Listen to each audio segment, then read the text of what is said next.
Hello and welcome everyone to a new episode of Game Vortex. I'm Vitali and today we are back talking about Nintendo NX again and again. Over the weekend, apart from having some more leaks, we actually had an official interview with the president of Nintendo Corporation, Tatsumi Kimishima, and he answered quite a lot of questions about Nintendo NX. We obviously need to talk about it. So let's dive in straight into it. We'll give you the official release of all that information, and then you can also find the link in the section below in the description with the source of this article, which was translated from Japanese by perfectlynintendo.com. Then I'll give you my opinion, which I hope you can understand that it's strictly my opinion. So now that we have a few questions answered by the Nintendo's boss, it actually makes things worse because now we completely have no idea what the NX means.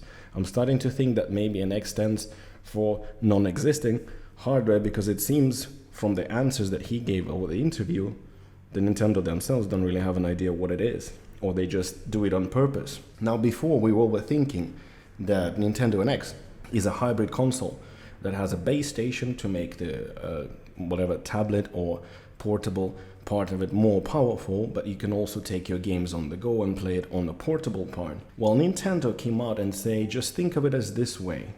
There are two primary ways to play games. There is a handheld one, the portable way, and there is also a stationary one where you have your console plugged into your TV and to the power outlet. That's basically the two ways to play games. Well, they said they found a third way to play games. So what does that mean? Like, now I'm completely fucking confused about what does it actually mean? Is it means that it's still a hybrid that can be, consist of two parts maybe, like we predicted before, that it's just gonna be a portable part that you can take with you and then just slide it into the dock and the whole thing works together to become more powerful. But it doesn't seem like it because, as I said before, if they were planning to make another portable, that would kill the Nintendo 3DS. And what the Tatsumi-san said in the interview confuses the fuck out of me and many other people. When he was asked, how will this affect the Nintendo 3DS and as well as Nintendo Wii U? He said that he doesn't believe that the Wii U or 3DS will be affected by the release of Nintendo NX. Does that mean that they're planning to have three hardware on the market? Like Wii U will stay and 3DS will stay? And then that begs the question, what is the NX? I am running out of ideas. Is it some kind of a headset that you put on and you control it in some weird way to play games, like, and you can take it with you or you can plug it in at home? I'm completely confused because, like, even here it says, I'm quoting, when the NX is released, the Wii U business will slow, but the 3DS still has Pokemon coming this autumn and other big hits, and I can't imagine NX will have any negative impact on the 3DS. And it's basically, he said almost the same thing about the Wii U, quoting again, I suppose it can be seen that way. However, the NX is neither the successor to the Wii U nor the 3DS. It is a completely new way of playing games, which I think will have a larger impact than the Wii U. But I don't feel it's a pure replacement for the Wii U. So there you have it. Like, basically we have no idea what the hell is this thing and how it's gonna work. Apparently it's a gaming console. When he was asked for some more information in the beginning, he said that it's something, quoting, it's something very new. The hardware, the software lineup, all of it is something I would like to play for the first time myself. Another question that followed later actually asked him why Nintendo chose to give up the New Year holiday sales. Instead of releasing on holiday, they decided to release it in March, right?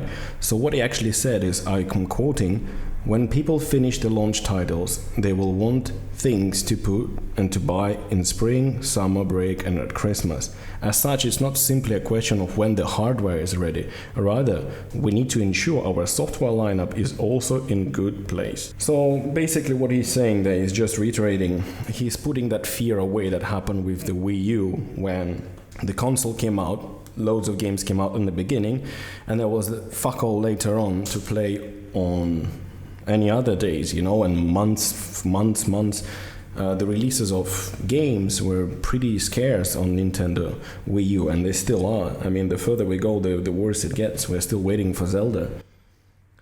So there we have it. I mean, that's the official information that we have for the Nintendo NX. As I said, maybe it's going to be some kind of a headset, maybe it's going to be some kind of a portable, but then why would you have two portables? The only thing I can think of is some kind of a hybrid, but why wouldn't be able to replace Wii U or 3DS? I have no idea. To be honest, I'm very worried, but I'm also optimistic, or at least I try to be, because Nintendo needs to win this. They are launching in the middle of the generation cycle, when the PS4 and Xbox One have been out for a while, but the cycle is just rolling. It seems like updated versions of other consoles are coming as well. And this is where another rumor actually comes in. This one is actually from Emily Rogers. She's a very good source most of the time. When PlayStation 4 and Xbox One finally switched from custom architecture, PowerPC in that case, to x86 architecture, as you would find in your normal PC, everybody were happy. The game developers were over the moon, because developing for PowerPC architecture like PS3 and Xbox One was just ridiculously hard. It required more learning time, it required more finances, it required a lot more work to be put into it. Whereas x86 has been on the market, and people know how to program for it for decades already.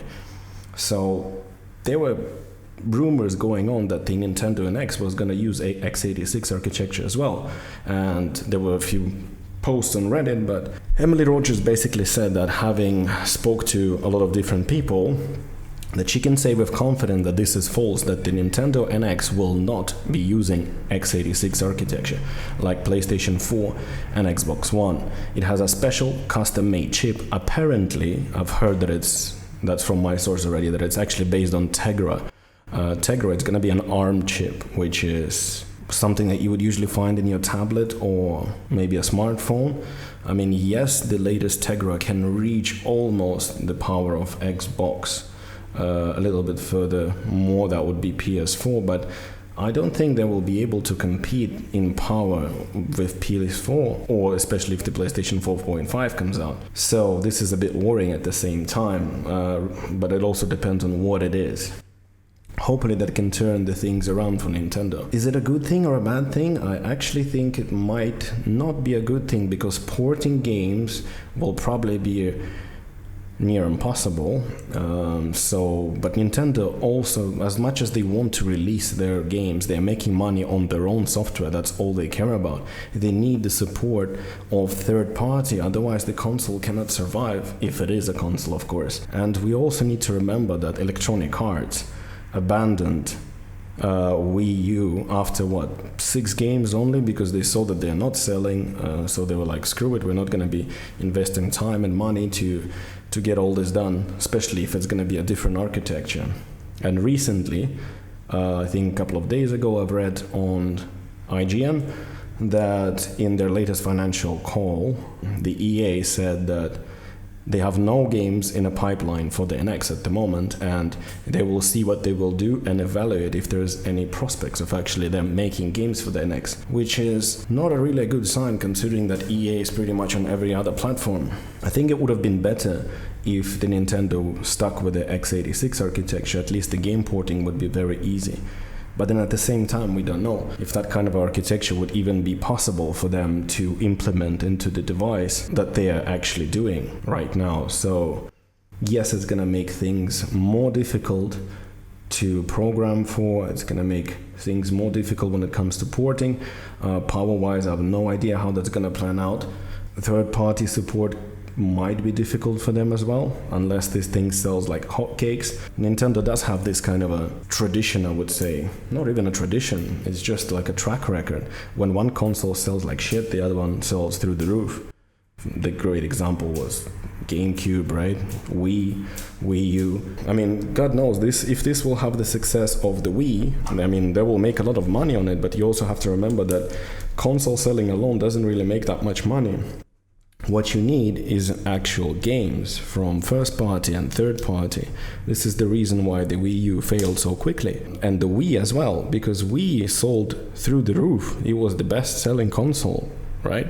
And then what happened later, after a couple of months or a year or two, people got bored and they just shelved the things because everybody got tired of swinging around with their controller. The games were boring most of the time. Yeah, there were a couple of gems, but like some of the games that you played on Wii, you were like, God damn, just give me the nice proper controller so I don't have to do this. So I don't have to do this over and over again. And I have a Wii and it's been sitting in a closet for God knows how many years already. I remember playing one game that I really enjoyed, which was, I don't remember, was that Mad World? It's like a black and white gory game, was amazing, but after like 30-40 minutes of swinging around, I would just get exhausted and I would just sit down and switch it off. I was like, I can't do this. But of course, obviously, I wish Nintendo all the very best. What I want to know is, what is your opinion? I mean, we're all probably getting a bit tired talking about the unreleased hardware, but please let me know, what do you think that's gonna happen? What do you think the NX actually is right now after you've heard this rumor? Do you think it's gonna be as powerful, more powerful than the current consoles? Do you think that it will have a future? Do you think that other third parties will support the hardware? Are you excited and are you gonna buy it day one, or does that depend on the concept and on the price? Do you want Nintendo to release a classic console with a classic controller, or do you want them to keep trying to innovate, even though that might drive them into the ground sooner or later? So I'd like to know your opinions. Please subscribe if you like this channel, comment in the comment section below. I've just finished working on the logo and everything, so now I can concentrate on producing videos and stuff like that. So thank you very much for watching. I'll see you on the next episode.